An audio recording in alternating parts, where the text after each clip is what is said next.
नमस्कार दोस्तों, आकृति गढ़ में यूट्यूब चैनल पर आप सभी का बहुत बहुत स्वागत है। आज हम लोग जो टेस्ट सीरीज़ का हमारा सेकंड पार्ट है उसकी क्वेश्चन सारे अटेम्प्ट करने की कोशिश करेंगे और हम लोग देखेंगे कि जो पिछले क्लास में हम लोगों ने क्वेश्चन किए उनमें बहुत रिस्पांस ठीक रहा है, आप लोगों का ठीक ठाक रिस्पांस रहा। थोड़ा सा व्यूज़ और बढ़ाइए तो और अच्छा लगेगा।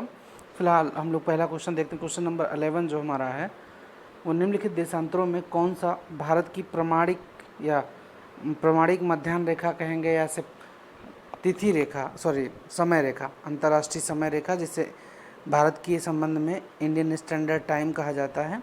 तो इंडियन स्टैंडर्ड टाइम या आईएसटी या प्रमाणिक मध्याह्न रेखा है। तो भारत की जो प्रमाणिक मध्याह्न रेखा है इनमें से ऑप्शन आप लोग क्लिक करिए और ऑप्शन क्लिक करके सभी लोग जब जो समय हम लोग देते हैं इस बीच में तो आप उसको अपना आंसर उसी बीच में कमेंट कर दिया करिए। फिर आप उसको चेक करिए कि आपका आंसर सही है या गलत। इससे आपको दो फ़ायदे मिलेंगे। पहला फ़ायदा आपको मिलेगा कि आप अच्छे से इसको समझ पाएंगे कि आपको आ रहा है सवाल या नहीं आ रहा है। दूसरा फ़ायदा जो सबसे आप अहम है वो आपको ये पता चलेगा कि आप किस हद तक के सवाल कर सकते हैं। इसमें बहुत सारे मिक्स सवाल हैं जो यूपी ट्रिपल एससी के द्वारा पूछे गए, एसएससी के द्वारा पूछे गए, रेलवे ग्रुप डी में पूछे गए हैं, जितने भी आपको पीसीएस से लेकर उत्तर प्रदेश की सभी परीक्षाएं तथा अन्य राज्यों की भी परीक्षाएं सम्मिलित हैं जिनसे इस तरह के सवाल आते हैं। तो इस क्वेश्चन का आंसर आप लोग अगर कमेंट में लगा लेना।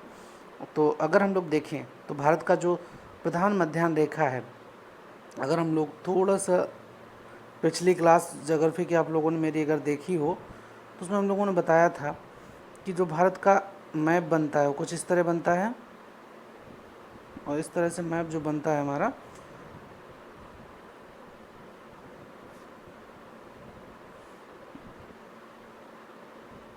इसमें हम लोगों की जो एक रेखा गुजरती है वो 82.5 डिग्री है जिसको हम लोग प्रधान मध्याह्न रेखा कहते हैं।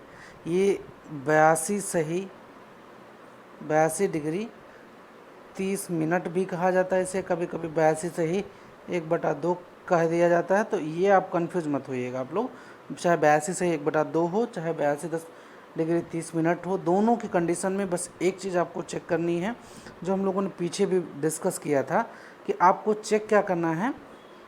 चेक करना है आपको इस पूरे मामले में कि इसमें अगर कहीं पर भी जैसे क्वेश्चन 11 का हम लोगों ने पहला ऑप्शन देखा तो 85 डिग्री 30 मिनट ईस्ट है जबकि गलत है, ठीक है।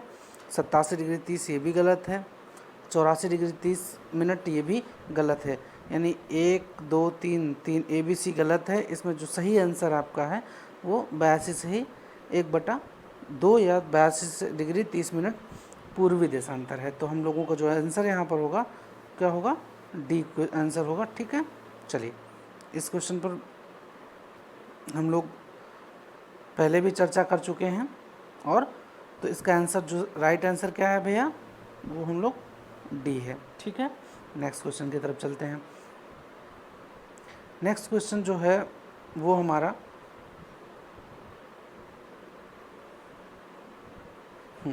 चलिए नेक्स्ट क्वेश्चन जो हमारा है, निम्नलिखित में से कौन सा द्वीप युग्म को 10 डिग्री चैनल, किसे द्वीप युग्म को कितने 10 डिग्री चैनल है ना।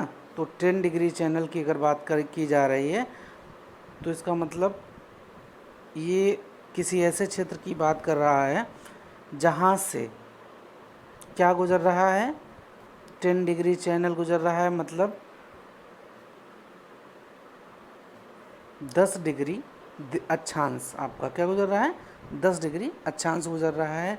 तो हम लोग देखते हैं लेटिन अंडमान दक्षिणी अंडमान के बीच से गुजरता है, लक्षद्वीप और मिनिकॉय के बीच में गुजरता है, अंडमान निकोबार के द्वीप में गुजरता है, पम्बन और मन्नार के बीच में गुजरता है। तो अगर हम लोग भारत के भूगोल को सही से जिन्होंने मैप को पढ़ा होगा, जिन लोगों ने सही से मैप को पढ़ा होगा वो जानते होंगे कि इस पूरे में जो अंडमान भारत का जो हिस्सा है इस तरह का,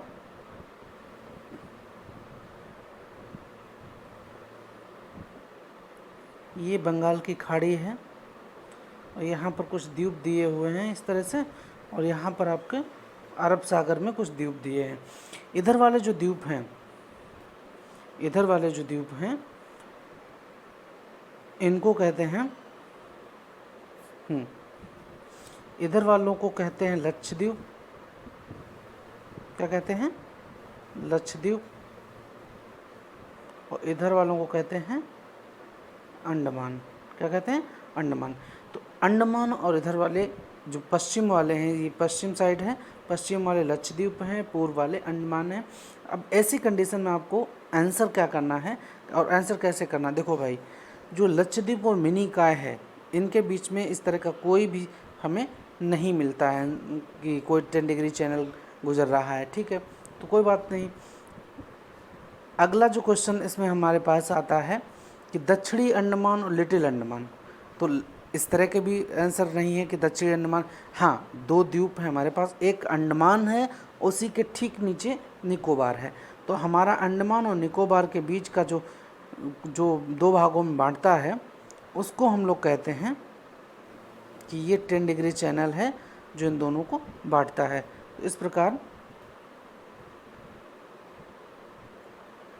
जो 10 डिग्री चैनल का जो आंसर होगा हमारा वो क्या होगा? अंडमान और निकोबार, यानी आंसर कौन सा होगा? सी। ठीक है, चलिए अपना आंसर ज़रूर टिक करते रहिए। इससे आपको 2 फ़ायदे मिलेंगे। पहला फ़ायदा मिलेगा कि आप के क्वेश्चन जो रिपीट हो रहे हैं या जो क्वेश्चन आने वाले हैं परीक्षाओं में वो भी आपको सही ढंग से मिलते रहेंगे। और दूसरा सबसे बड़ा जो फ़ायदा है वो आपको मिलेगा कि आपकी तैयारी को और मजबूत करने का समय मिल जाएगा। ठीक है, तो इस क्वेश्चन को आप लोग देख लीजिए। 10 डिग्री चैनल, 10 डिग्री चैनल पृथक करता है, किसको किसको पृथक करता है? लास्ट में पिछला हम लोगों ने किया है, तो इसमें मुझे नहीं लगता कि इसमें आपको दोबारा समय लगना चाहिए, क्योंकि अभी जस्ट ऊपर इसके हम लोगों ने किया है। तो आप लोग का आंसर, उम्मीद है कि आंसर कर रहे होंगे। तो इसमें भी आपको अंडमान और निकोबार द्वीप समूह टिक करना है। देखो, जब भी इस तरह के सवाल आएँ, जब भी कभी भी इस तरह की चीज़ें आपको दिखें, तो इनमें प्रैक्टिस बहुत ज़रूरी है। मैप को ओरिएंट ब्लैक स्वान ले लो, ऑक्सफोर्ड ले लो, जो भी स्कूल एटलस ले लो, कोई एक मैप ले लो और हमारी इस क्लास को आप कंटिन्यू कर।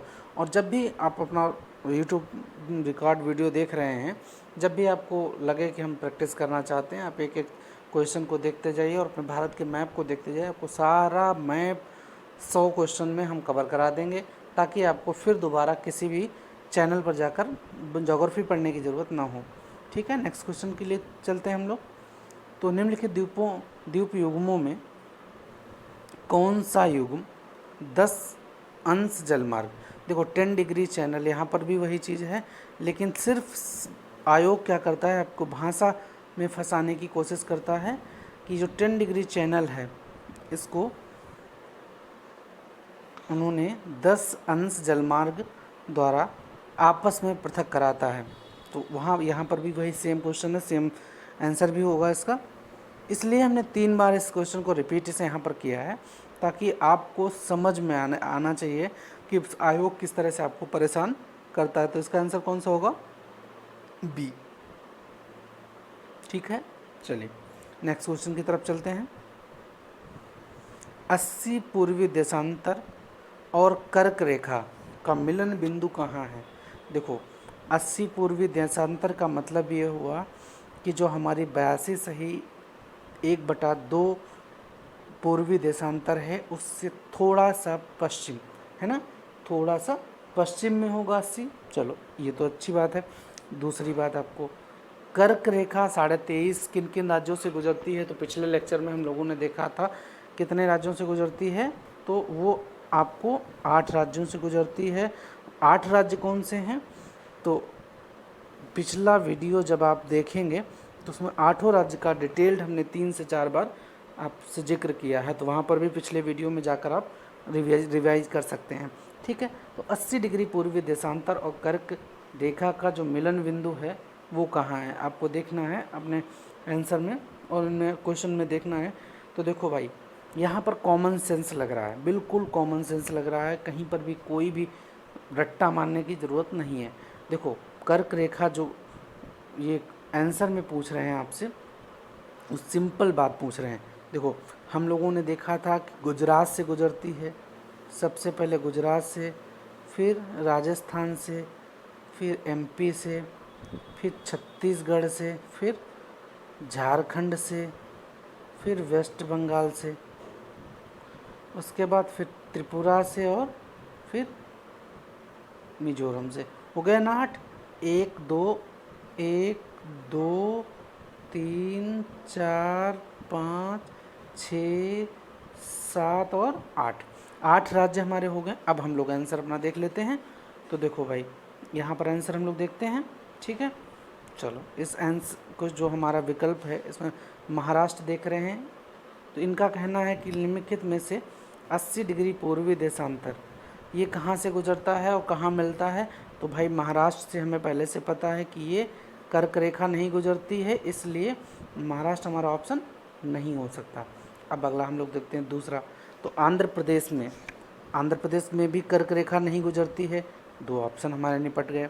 तीसरा ऑप्शन हम लोग देखते हैं, तो इसमें उत्तर प्रदेश से भी कर्क रेखा नहीं गुजरती है। तो ए, बी और सी किसी भी कीमत पर नहीं होंगे।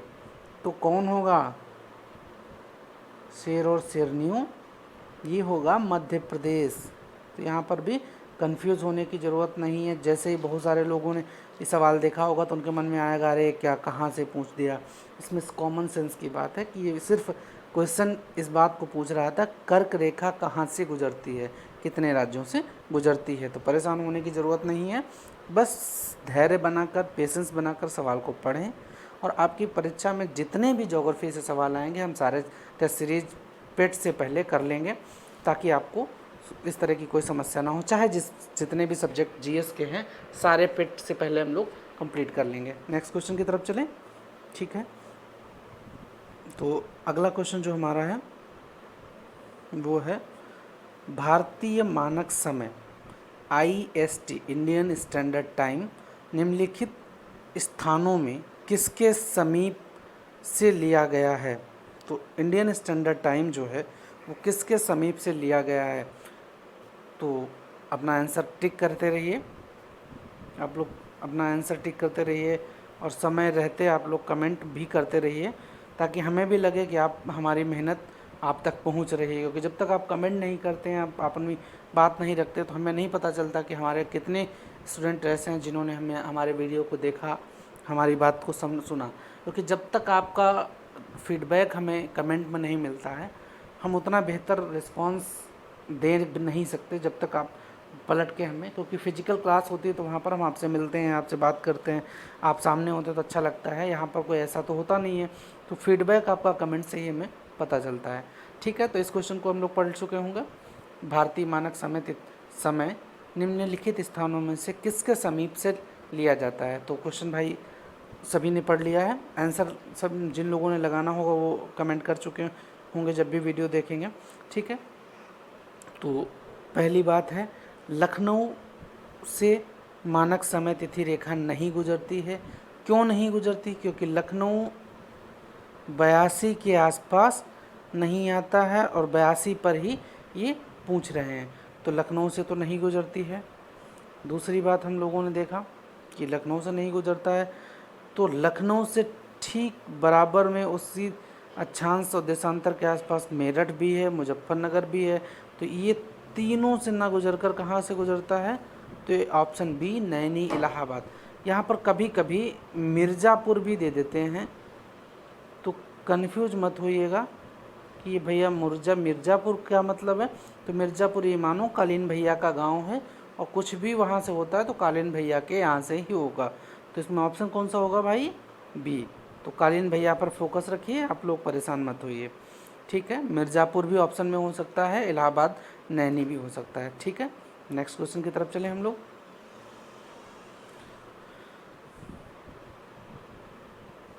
भारतीय मानक समय की देशांतर 82 डिग्री 30 मिनट किस नगर से होकर गुजरती है? चलिए, अब फिर वही सवाल आया। रिपीटेड सवाल इसलिए है क्योंकि अलग अलग परीक्षाओं में भाषा बदलकर आपसे सवाल पूछा गया है। तो भारतीय मानक समय रेखा ना तो दिल्ली से गुजरती है, ना नागपुर से गुजरती है, और ना ही पटना से गुजरती है। तो कहाँ से गुजरती है? वो गुजरती है आपका डी ऑप्शन, इलाहाबाद से। इलाहाबाद में भी हम लोगों ने कहाँ देखा था? नैनी। और नैनी कहाँ है? यमुना नदी के पार। जो लोग इलाहाबाद से इस वीडियो को देख रहे होंगे उन्होंने हैंगिंग ब्रिज देखा होगा इलाहाबाद का, उसके पार जो है नैनी है और नैनी से ये रेखा गुजरती है। तो इसका ऑप्शन कौन सा है? इसका ऑप्शन डी है। डी को आप लोग लॉक कर सकते हैं। नेक्स्ट क्वेश्चन की तरफ चलें हम लोग। ठीक है, नेक्स्ट क्वेश्चन हमारा, निम्नलिखित में से कौन सा स्थान भारतीय मानक समय यामोत्तर के सबसे नज़दीक स्थित है? अब देखो भाई, जो हम पिछले क्वेश्चन में हम लोग कह रहे थे मिर्ज़ापुर कालीन भैया, तो अब आ गए आपके कालीन भैया। तो इसमें इन्होंने पूछा है कि निम्नलिखित में से, हाँ भाई, निम्नलिखित में से कौन सा एक स्थान भारतीय मानक समय यामोत्तर के सबसे नज़दीक स्थित है? तो भाई लगाओ टिक मिर्ज़ापुर के भाइयों, कालीन भैया के क्षेत्र वालों।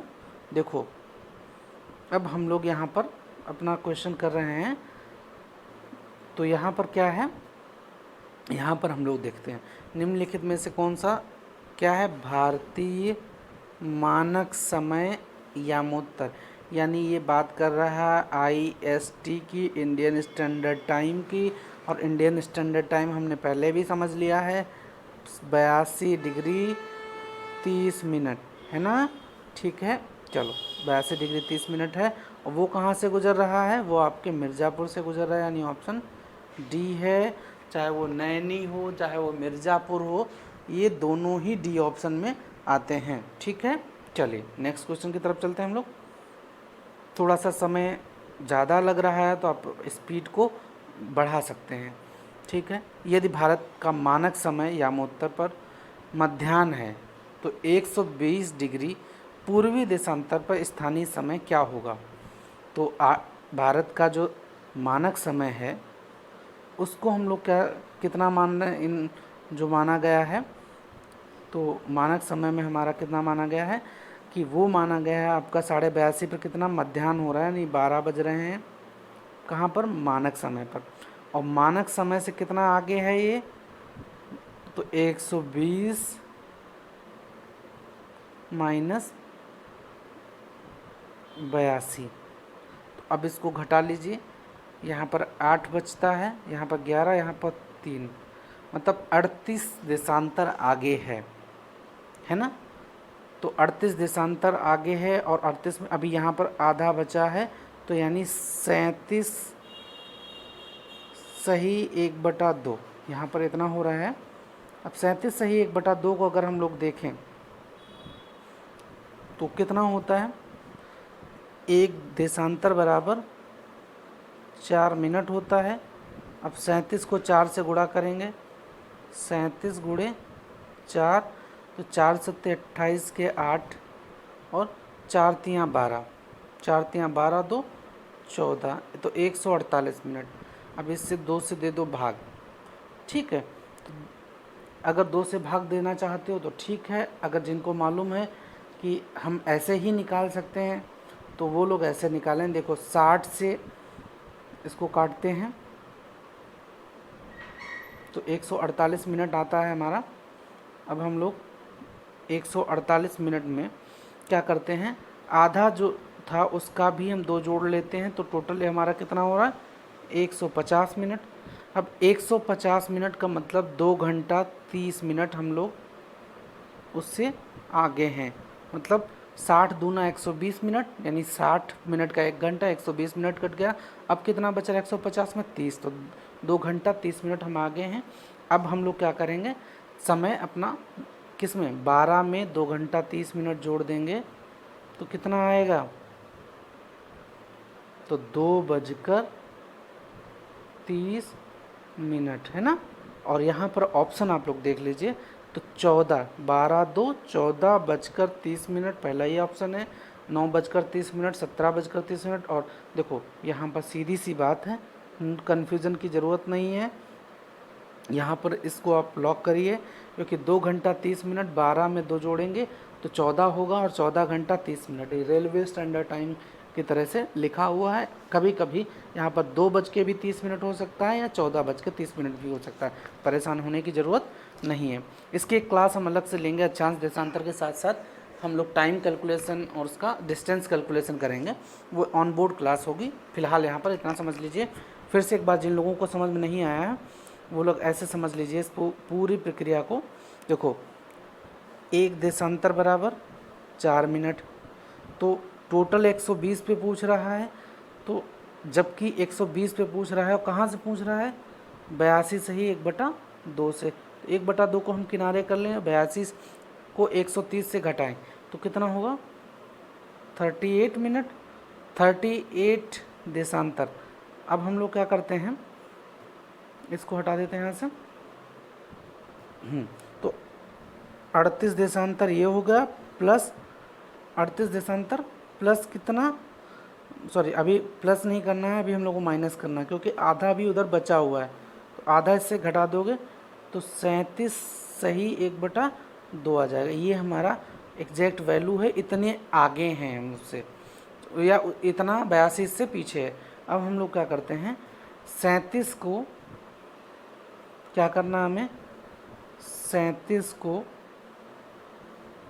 4 से गुणा कर देंगे तो कितना आ जाएगा, 148, 148। जिन लोगों को गणित अच्छी है वो लोग जल्दी समझ जाएंगे, जिनकी गणित हमारी तरह है, स्लो है, तो वो परेशान ना हो, अपना बेसिक कैलकुलेशन करते रहें। प्लस आधा, क्योंकि 4 1 बराबर 4 था, तो आधा बराबर 2, मतलब प्लस 2 भी कर लेंगे तो इसको पूरा करके 150 हो जाएगा। अब 150 को अगर हम लोग घंटे में कन्वर्ट करेंगे तो घंटे में कन्वर्ट करने के लिए क्या होता है कि हम 150 को 60 से भाग देते हैं। एक तो ये तरीका है। दूसरा तरीका, देसी तरीका जो है, 60 प्लस 60 प्लस 30, 60 60 120 30 150, 60 का मतलब 2 घंटा, ठीक है। अब इधर 2 घंटा हो ही चुका था, 30 मिनट को घंटे में कन्वर्ट करने की ज़रूरत नहीं है, क्योंकि 30 मिनट ऑलरेडी लिख दिया। अब हम लोग 2 घंटा 30 मिनट आ गए हैं। क्या कह रहा था, क्वेश्चन को फिर से अगर एक बार देख लेते हैं तो ये कह रहा है कि 120 पर मध्याह्न हो रहा है। मतलब मध्याह्न का मतलब जिनको नहीं पता है वो लोग ऐसे समझ लें, मध्याह्न है का मतलब वो कह रहा है 12 बजे हैं, और वो भी क्या है, 12 PM है, मतलब 12 बजे हैं, ठीक है।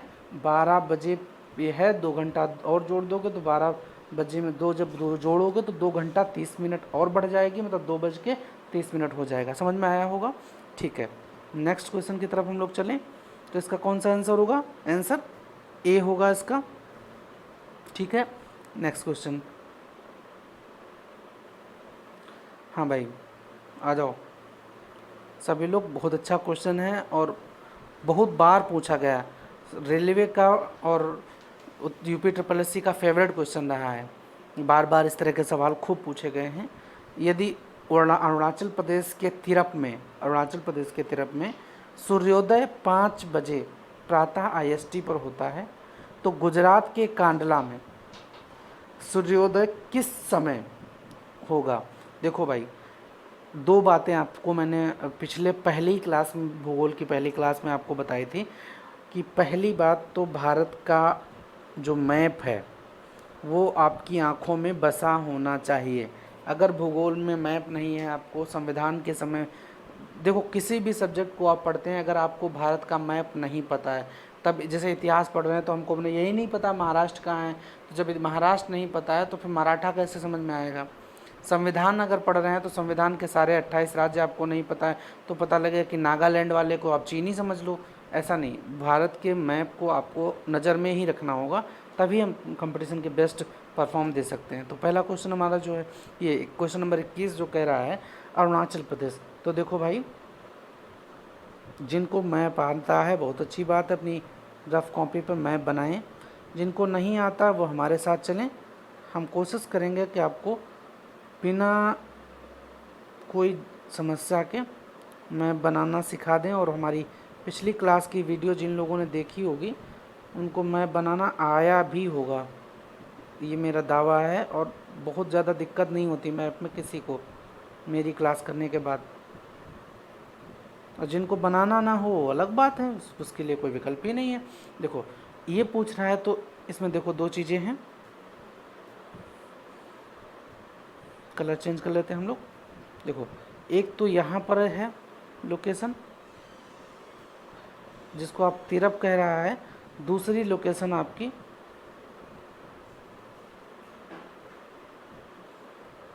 गुजरात के कांडला में। ये एक गुजरात की कांडला में है, दूसरी आंध्र प्रदेश के अरुणाचल प्रदेश के तिलप में। अब हम लोग एक चीज़ समझते हैं यहाँ पर, छोटी सी बात, बहुत छोटी सी बात है, कक्षा एक वाली है। देखो भाई 68 डिग्री 6 मिनट याद होगा, तो 68 डिग्री 6 मिनट,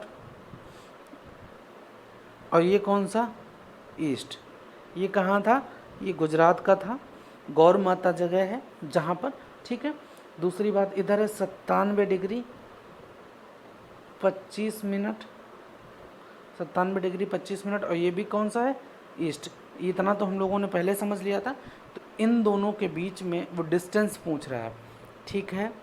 तो इन दोनों के बीच में अगर डिस्टेंस हमको निकालनी है तो सीधी सी बात है, यहाँ पर डिस्टेंस निकालना है हमें, तो कैसे निकालेंगे, तो वही पुराना फार्मूला 97 से 68 माइनस कर दो, कितना आएगा, तो यहाँ पे ले लो 17, 17 से 8 गया 9, और यहाँ बचा कितना 8, 8 से 6 गया 2, तो 29 अक्षांश देशांतर आपके आ गए। अब 29 आ चुका है, तो हम लोग क्या करेंगे, 29 को 4 से क्या करेंगे, 29 को 4 से गुणा कर देंगे, तो सीधी सी बात है, 4 को 4 से गुणा करने के बाद क्या आ रहा है,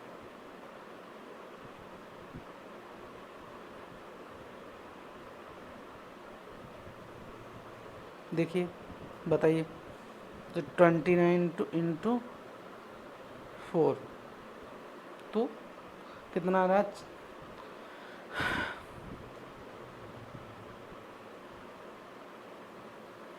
4 का 4 नेम 36 के 6, 4 दूनी 8 और 3 11, यानी 116 मिनट, है ना। तो मतलब क्या हुआ, 116 मिनट का 2 घंटे में 4 मिनट कम, या इसको दूसरे तरीके से हम लोग कह सकते हैं 1 घंटा 56 मिनट, है ना। अब 1 घंटा 56 मिनट दोनों जगहों पे अंतर है, और 56 मिनट को अगर उसमें से एग्जैक्ट 7 मिनट और 25 सेकंड मिला लेंगे तो ये लगभग 2 घंटे का अंतर, यहाँ पर लगभग में आंसर आ रहा है, लगभग में 2 घंटे का अंतर आ रहा है। और ऐसी स्थिति में हम लोग देखेंगे कि जो 2 घंटे का अंतर है वो कहाँ से पूरा हो रहा है, क्योंकि एग्जैक्ट समय ऑप्शन में भी नहीं दिख रहा, क्योंकि हाफ दिखा रहे हैं, ठीक है। अब यहाँ पर एक चीज़ छोटी सी और समझ लेते हैं कि देखो भाई, एक घड़ी होती है, एक घड़ी होती है, उसमें कुछ इस तरह का टाइम दिया होता है ना, इस तरह का समय दिया होता है, यहाँ पर 12 होता है, यहाँ पर 6 होता है, यहाँ पर 3 होता है, यहाँ पर 6 होता है, यहाँ पर 9 होता है, यहाँ पर 12 होता है। अब देखो बाबू, अगर 12 से हम लोग पूर्व की ओर जाएंगे, मतलब इधर बढ़ेंगे, तो ये समय बढ़ता है, यानी यहाँ पर समय प्लस होगा। अगर हम लोग पश्चिम की तरफ जाएंगे, यानी पीछे की तरफ जाएंगे, तो यहाँ पर समय माइनस होगा। बस इतना हमें समझना है। अब पूछ क्या रहा है, अरुणाचल प्रदेश से कहाँ पूछ रहा है, गुजरात, ठीक है। तो मैप अगर आपको याद हो, अभी हम लोगों ने जो बनाया था वो ऐसे कुछ था हमारा मैप, इस तरह से, हाँ, तो इस तरह का मैप था। यहाँ था ईस्ट, यानी हम लोग ईस्ट से कहाँ जा रहे हैं, ये यहाँ पर क्या था, वेस्ट, गुजरात में, तो ईस्ट से वेस्ट जा रहे हैं, मतलब 12 से पीछे की ओर जा रहे हैं, तो हमारा समय क्या होगा बाबू, माइनस होगा। अब हम लोग देखते हैं, तो जब समय माइनस हो रहा है हमारा, तो आया कितना है हमारा 2 घंटे, और यहाँ पर बज रहा है 5, है ना। तो 5 बज रहा है अरुणाचल प्रदेश में, तो गुजरात में क्या समय होगा उस समय, यानी अरुणाचल प्रदेश के तिरप में 5 बजा है, तो 2 घंटे बाद समय उदय होगा। मतलब उसका जो यहाँ पर 5 बजे है तो यहाँ पर कौन सा होगा, तो यहाँ होगा बाबू 7 बजे। सूर्य कितने घंटे बाद होगा, 2 घंटे बाद होगा, मतलब 7 बजे आपका सूर्य उदय होगा। ठीक है, चलिए, तो यहाँ तक ये बात समझ में आई होगी। और एक चीज़ और हम लोग करेंगे अभी, जब क्लास करेंगे फिर से बोर्ड पर, तो वहाँ पर भी हम लोग इस टॉपिक को बहुत डिटेल से करेंगे, ताकि आपको फिर कभी समस्या ना हो समय निकालने में, टाइम निकालने में, या फिर इस तरह की जो भी जितने भी क्वेश्चन आते हैं, चाहे वो समय हो, तारीख हो, दूरी हो, अक्षांश से अक्षांश की दूरी हो, जीपीएस कैसे काम करता है, वो भी बार अच्छे से हम लोग कर लेंगे। ठीक है, नेक्स्ट क्वेश्चन की तरफ चलें। 9 डिग्री चैनल। चलिए, अभी तक हम लोगों ने पिछले क्वेश्चन में क्या देखा था, 10 डिग्री चैनल, अब आ गया है 9 डिग्री चैनल। हाँ भाई, तो 10 डिग्री चैनल को भूल जाइए, अब आइए 9 डिग्री चैनल की तरफ। और 9 डिग्री चैनल किसके किसके बीच में स्थित है, तो बताइए कमेंट सेक्शन में। जहाँ पर सिर्फ थ्योरेटिकल बातें होंगी वहाँ पर हम आपको समय देंगे, जहाँ पर हमें लगेगा कि समय ख़राब करना ठीक नहीं है, पहली अभी बहुत रिसेंट क्लासेस हैं, तो वहाँ जहाँ पर हमें समझाने की ज़रूरत है वहाँ पर हम आपको समय कम देंगे। तो जिन लोगों ने इस क्वेश्चन का आंसर कर लिया होगा वो अपना आंसर कमेंट पर नीचे लिख दीजिए, ताकि हम फिर इसका डिटेल करें। मिल गया। चलिए नेक्स्ट इस क्वेश्चन का, तो देखो, भारत के कावरत्ती और मिनिकॉय ये कहाँ स्थित हैं, ये हैं आपके अरब सागर में। और जो द्वीप समूह है वो कौन सा है, लक्षद्वीप। और लक्षद्वीप में ये दोनों द्वीप हैं, इनको 2 अलग अलग भागों में बांटता है कौन सा, 9 डिग्री चैनल। तो हम लोगों का जो आंसर होगा इसका, वो कौन सा आंसर होगा, बी। तो आंसर कौन सा होगा हमारा, बी। इसका आंसर बी है। आप लोग अगर मैप देखेंगे तो आपको समझ में आ जाएगा कि जो कवारत्ती है और मिनिकॉय द्वीप हैं, इनको कौन बांटता है, 9 डिग्री चैनल। अंडमान और निकोबार को कौन बांटता है, वो 10 डिग्री चैनल। दोनों ही बहुत बहुत बहुत इंपॉर्टेंट क्वेश्चन है, आप इनको बहुत कायदे से करके जाइएगा। ठीक है, नेक्स्ट क्वेश्चन की तरफ चलें।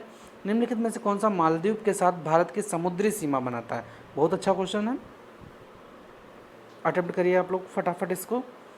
और जब भी कभी क्लास पढ़ना हो तो एक बार एटलस लेके ज़रूर बैठिएगा, क्योंकि जब तक आप एटलस लेके बैठेंगे आपको बहुत इंटरेस्ट आएगा पूरी क्लास में, और बहुत अच्छा लगेगा कि ताकि आप अच्छे से चीज़ों को कर पाएँ।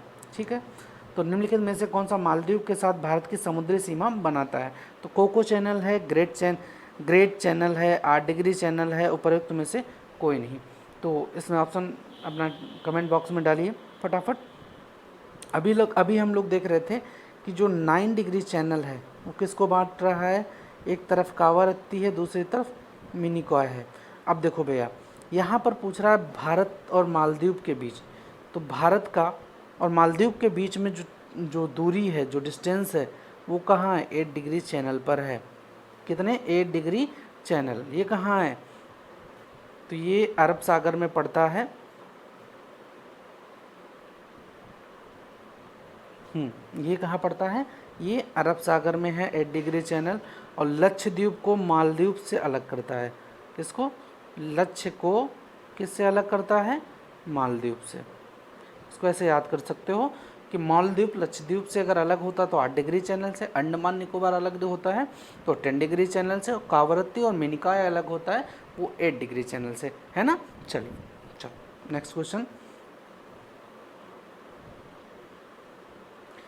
तो इसका आंसर कौन सा था, इसका सी था। नेक्स्ट की तरफ हम लोग चलते हैं। पटना का स्थानीय समय क्या होगा। पटना जो है ना वो स्थानीय समय से आगे है, पीछे है, उसके बराबर है, या इस तरह की कोई चीज़ें हैं। तो पटना एक्चुअली है कहाँ, और पटना का कुछ ऐतिहासिक महत्व हो तो वो भी बता दीजिए। तो पटना है बिहार में, और बिहार की राजधानी है पटना। और पूर्व में मगध की राजधानी भी पाटलिपुत्र रही है, और मगध के राजाओं को तो आप जानते ही होंगे, इतिहास जिनकी बहुत अच्छी है, बहुत अच्छी बात है। वो बहुत अच्छे से समझते होंगे कि अशोक से लेकर सारे मगध राजवंश में जितने भी राजा हुए हैं वो कहीं ना कहीं पटना से या पाटलिपुत्र से जुड़े रहे हैं। ठीक है, तो क्वेश्चन नंबर 24 हम लोग देख लेते हैं फटाफट। तो ये क्या कहता है कि पटना के आसपास है, आगे है, पीछे है, तो क्या है, तो जो इस क्वेश्चन का आंसर होगा वो IST इंडियन स्टैंडर्ड टाइम पर पटना स्थित है। तो जो भारतीय मानक समय है 82.5 डिग्री, ठीक वही 82 से 1/2, ये पटना का भी होगा। कितना होगा, ये पटना का भी होगा, तो इसलिए भारतीय स्टैंडर्ड टाइम के हिसाब से ये पटना का भी यही होगा। ठीक है, चलिए नेक्स्ट क्वेश्चन की तरफ चलते हैं हम लोग। भारतीय प्रमाणिक समय IST और ग्रीनविच के मध्य कितना अंतर है। देखो 82.5 और ग्रीनविच कितने पर है, 0 पर, और 0 से कहाँ हम लोग पूछ रहा है आपको, 82 सही 1/2, 82 सही 1/2। अगर 82 को 4 से गुणा करोगे तो कितना आएगा, 4 दूनी 8 और 4 अट्ठे 32, 328। और 328 को अगर 60 से भाग देंगे, हाँ, तो 328 को 60 से भाग देंगे तो 6 पंचे 30, 5 आ गया, 28 को सेम 28 ही लिख लेंगे। ठीक है, 5 घंटा 28 मिनट तो ये आ गया, प्लस 82.5 वाला आधा हमने छोड़ा था उसका वैल्यू कितना हुआ, 2, तो 28 में 2 जोड़ देंगे तो 5 घंटा, एक सेकंड, हाँ 5 घंटा 30 मिनट है ना, तो 5 घंटा 30 मिनट इसकी टोटल वैल्यू आ गई। अब हम लोग विकल्प की तरफ चलते हैं, तो ये 5 घंटा 30 मिनट, और पिछली कुछ अभी हमने बताया ईस्ट की तरफ जाएंगे तो क्या होगा, प्लस होगा, तो यानी 5 घंटा 30 मिनट प्लस में आएगा। ठीक है, चलो यहाँ पर भी हम लोग देख लेते हैं क्वेश्चन में आंसर हमारा क्या आएगा। तो भारतीय स्टैंडर्ड टाइम जो है वो क्या कह रहा है, ग्रीनविच समय से GMT ग्रीनविच मीन टाइम से कितना अंतर है। तो भाई पहले विकल्प में आपको आपका आंसर मिल जा रहा है, बहुत भटकने की ज़रूरत नहीं है। बशर्ते आपको ये जानने की ज़रूरत है यहाँ पर कि आप क्वेश्चन को समझ रहे हैं, कॉन्सेप्ट को समझ रहे हैं, कोई परेशानी आपको नहीं होगी। नेक्स्ट क्वेश्चन की तरफ चलें, तो इसका आंसर क्या था, A।